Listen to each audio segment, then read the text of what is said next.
প্রত্যেকটা মানুষ নিজের জীবন পরিবর্তনের জন্য এই গল্পটা সবার জানা উচিত এবং এই শব্দটাতে বিলিভ করা উচিত। আমি সবসময় বলি যে পৃথিবীতে দেখবেন আপনারা সবাই দুটো প্রাণী আছে যে যারা তাদের নিজ নিজ জায়গায় তারা রাজা। যেমন আমরা ঈগলের নাম শুনছি, eagle is the king of bird kingdom, তাই না? ঈগল যখন আকাশে উড়ে তখন বাকি সবাই কিন্তু তার নিচে থাকে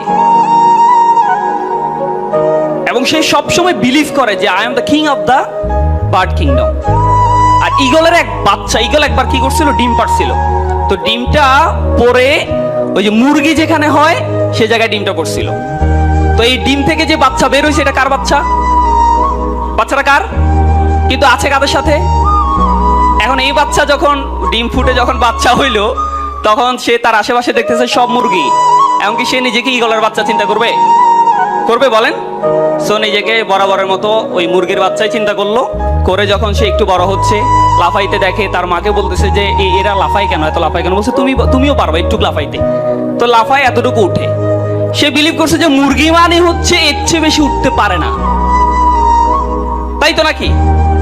কিন্তু আসলে কি সে মুরগি ছিল? ছিল না। তো সে কিন্তু মুরগি না, সে কিন্তু ঈগল। সে যদি বিলিভ করতো যে I am the king of the bird kingdom, তখন কিন্তু সে আকাশে থাকতো। তাহলে এই যে বিশ্বাসটা, দৃষ্টিভঙ্গিটা, এটা যদি আমরা চেঞ্জ করতে না পারি, যত ক্যারিয়ার মিট আপ, যত স্কুল অফ ইঞ্জিনিয়ার, যত ধরনের মোটিভেশনাল সেশন আমরা নিই, বাট আমার নিজেকে আমি ডেভেলপ করতে পারবো না। এই জন্য আমাকে we have to change our attitude. এবং দেখেন, একটা দৃষ্টিভঙ্গি কিন্তু মানুষের জীবন পরিবর্তন করে দিতে পারে, পরিবর্তন করে দিতে পারে। এক লোক বক্তব্য দিতে আসছে, এরকম বক্তব্য দিতে আসছে আমেরিকার একটা শহরে। সো ওই শহরের বদনাম ছিল যে বক্তব্য খারাপ হলে ডিম মারবে। তো সে কি করছে, যে বাজারে গিয়ে, বাজারে যারা সদাই টদাই করে, দোকানদার ডিম বিক্রি করে, তাদেরকে জিজ্ঞেস করছে যে আজকে বাজারে ডিম কেমন বিক্রি হয়েছে। তো সে বলছে সব ডিম খালি হয়ে গেছে। তো সে বেচারা খুব ভয়ে ছিল যে সব ডিম খালি হয়েছে মানে আজকে আমি যখন বক্তব্য দিতে দাঁড়াবো সমস্ত ডিম আমার মুখে আসবে। আজকে মানে আপনারা ডিম টিম নিয়ে আসেন নাই নাকি? যাই হোক, তো পরে একটা সময় সে চিন্তা করছে যে আমাকে চেঞ্জ হতে হবে। তার অ্যাটিটিউড, তার দৃষ্টিভঙ্গি তাকে পৃথিবীর এক সময় বিখ্যাত বক্তা বানিয়েছে। কি নাম তার জানেন? Mark two one.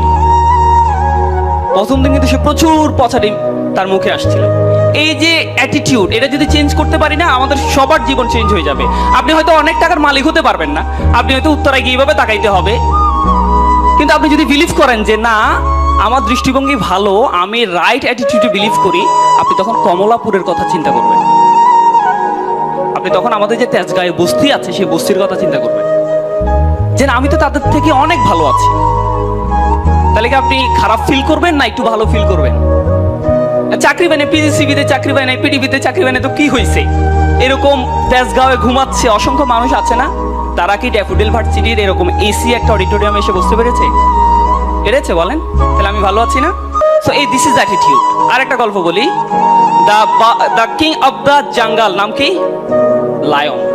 লায়ন দেখবেন সবসময়, বাঘ কিন্তু লায়নের চেয়ে অনেক হিংস্র, হাতি কিন্তু অনেক বড় লায়নের চেয়ে, কিন্তু এই লায়নকে সবাই দেখলে কি করে? পালিয়ে যায়। কারণ ওই যে বাঘ, ওই যে আপনার জিরাফ আছে, তারা কিন্তু অনেক বড়, বাট বিলিভ করে the eater is coming to me. একটা হিংস্র লায়ন আমার দিকে আসতেছে, আমাকে খেয়ে ফেলবে। এই জন্য এটা তার ফিলিংস, তার অ্যাটিটিউড। তার অ্যাটিটিউড হচ্ছে সিংহ সামনে আসা মানে আমাকে খেয়ে ফেলবে, সেজন্য সে পালায়। আর লায়নের অ্যাটিটিউড কি?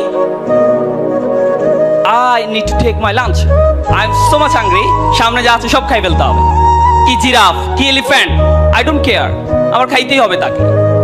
This is the attitude. আমরা যদি আমাদের অ্যাটিটিউড চেঞ্জ করতে পারি, আমরা যদি একটু, এই অ্যাটিটিউড চেঞ্জ হলে কনফিডেন্ট বাড়বে। আপনি যত জিরো পান আর কনফিডেন্ট হাই বলেন, এগুলো দিয়ে লাভ নাই আসলে। সো আমরা আমাদের জীবনকে চেঞ্জ করার জন্য, সুখ আনন্দ ফিল করার জন্য, একটু খুশি থাকার জন্য, হার্ট স্ট্রোক, ব্রেইন স্ট্রোক, যত ধরনের হৃদরোগ আছে এগুলো থেকে বাঁচার জন্য অ্যাটিটিউড ঠিক করতে হবে। দৃষ্টিভঙ্গি ঠিক হয়ে যাবে। আপনি ইঞ্জিনিয়ার, এমনি আপনার সমাজে দেখবেন, আমাদের সমাজ এখনো এত বেশি চেঞ্জ হয় না যে ইঞ্জিনিয়ার দেখলে এলাকার সবচেয়ে সুন্দরী মেয়েটাকে বিয়ে দিবে না। এখানে আপুরও আছেন। আমাদের সোসাইটিতে এখনো কিন্তু এই বিলিফটা আছে যে মেয়েকে যখন বিয়ে দিতে চায় কি খুঁজে বলেন? ছেলেটা কি হওয়া দরকার?